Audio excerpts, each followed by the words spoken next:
Любой живой организм должен развиваться, и профсоюз не исключение. Здесь собрались преподаватели и сотрудники Ингушского государственного университета, чтобы совместно решить важнейшие вопросы, касающиеся их прав и социальных гарантий. Первым пунктом повестки стало принятие устава профсоюзной организации. Обновление главного документа позволит эффективнее отстаивать интересы коллектива университета. Вы не просто можете теперь обращаться в профсоюз, так как вы вошли в ФНПР,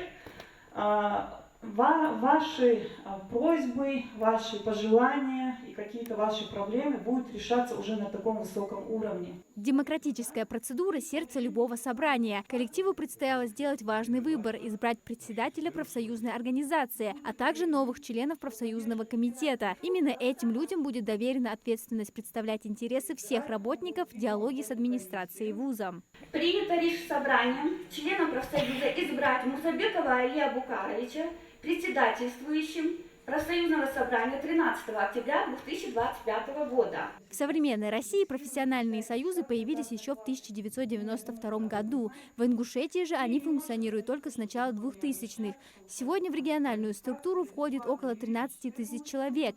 Цифра эта небольшая, но эти люди принимают реальное участие, решают острые проблемы, которые волнуют работников различных сфер деятельности. Сегодняшний день у нас порядком 125 человек состоит в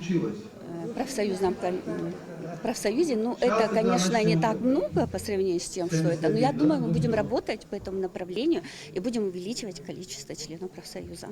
Конференция завершилась. Обновленный устав, новый состав комитета и четкий план работы. Так можно охарактеризовать итоги этого дня. На данный момент они планируют уже проводить масштабную работу, как положено, в профсоюзе по защите прав работников, сотрудников, преподавателей, выдвигать какие-то новые свои требования, ну и, конечно же, заключать соглашения с социальными партнерами.